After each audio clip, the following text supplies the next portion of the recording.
l'histoire de migration et développement est venue à la suite de la fermeture de l'usine Pichéné, qui produisait de l'aluminium,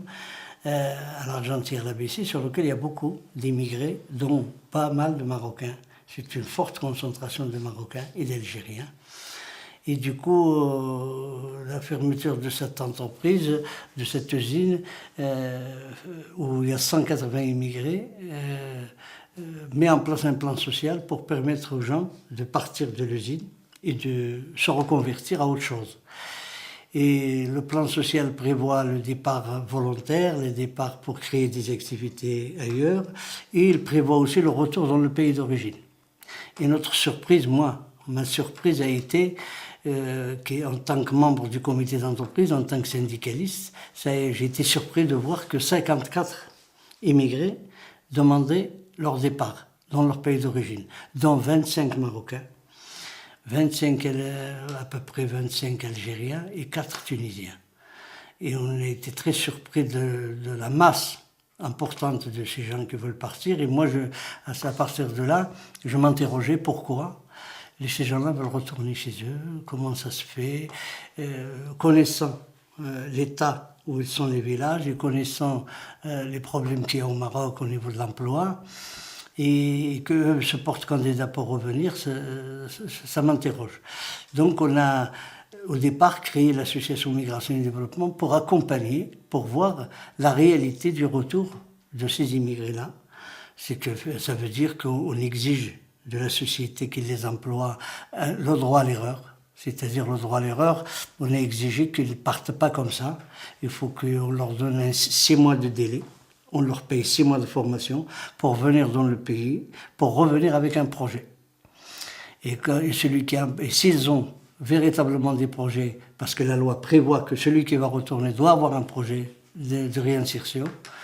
et s'il n'a pas de projet, on ne va pas les laisser partir comme ça. Après, il y a une partie d'entre eux qui se sont regroupés pour dire « Nous, on va essayer de développer aussi le village, parce que pour s'installer dans le village, on a besoin d'avoir l'électricité, on a besoin d'avoir... La première préoccupation, ça a été l'électricité. »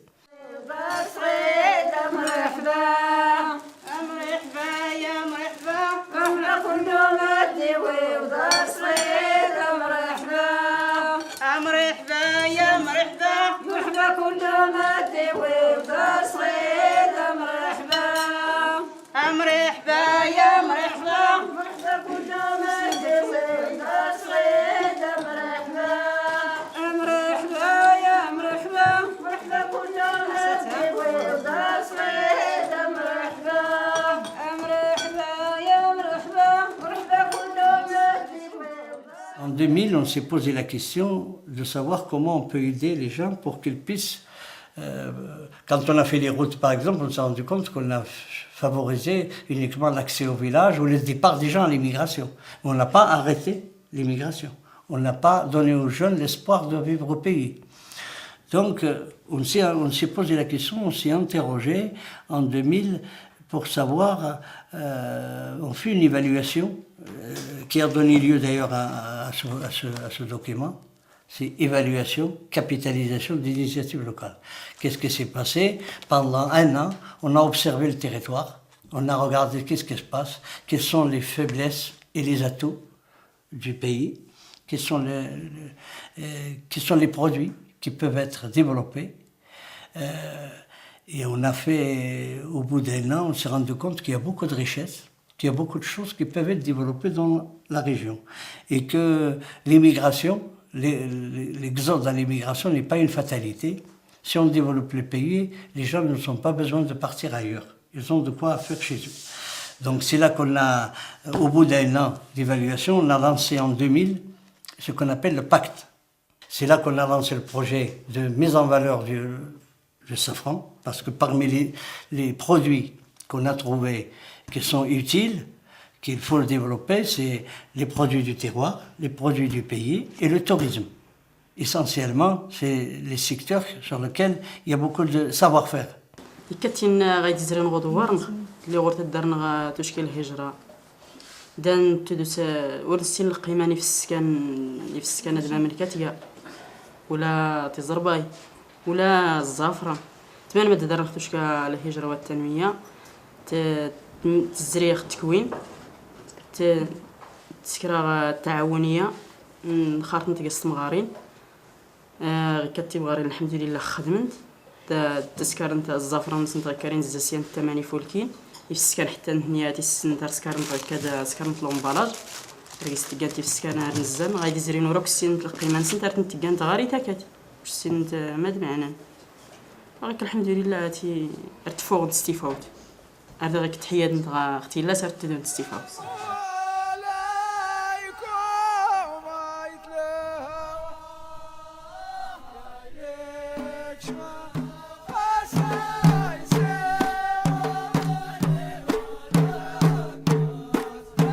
الجمعيه للهجره والتنميه سكنت مشروعات يمكن نوريد يمكن فعلا وزن هكا يمكن راغي وزن هكا نوريد عن شو نقول غي اكا زلم نبغى كا زلم نشري ديس نص بنص نخدم نجي الزعفران نجي كل شيء يمكن داك الشيء المشروعين كي هو في لاغين غزاقان تكياخذ المشروع عائله هكا بخير وعلى خير نجي انا 40 واحد نشكل الا يمكن المنتوج شوين يمكن المنتوج من الزعفران نريدنا التعاونيه نتلقى الهجره والتنميه فعلا بد نسبه التعاونيه تماكا الجمعيه توسيع وغادي توسيع نمكرها نوكل الضربه غزاخه الداخل في كنكني 30% تفكن حتى 70% من بعد نشيد الماكينه دوار نشمون كله كان لقانا غيلاد كان 95 واحد 100 واحد اي شركه نغي واحد تساوي اللي ضروري اللي وكل شكرا الشركاء زوين اللي زاري لا وكل شكون كانت لا نغيد مشاكل الله يكون في العوان ارتزون زار مدنا رزاش نتخدم الزعفران انا شنا كان يمكن تغرض نشنا ما نشكر المشروعات غيلا يستمر كل شيء كش من كيش لا الضعفاء ولا واللي زار لاباس واللي زار لاباس في كان كال الضعفاء خزمن غيلا دي خلي غيا جون دوا يضعفن جون دوا دار لاباس لا غيلا نيت ما يتكش غير 4 كيلو ولا كل جنوري كيش الزعفران يتكش غير كيلو الزعفران المملكه قال الهدف التعاونيين راه تغيير نشكل الجوده اتزرق لي الجوده اشكو يقدر يخلي الجوده يري لي السوق لا نتحضر غير المعارض الدولي ولا المعارض عالمي كون كني مع زون كني غير الزعفران ارتنزان كني شي الثمن كان مهم مع كان الشركاء الطاليان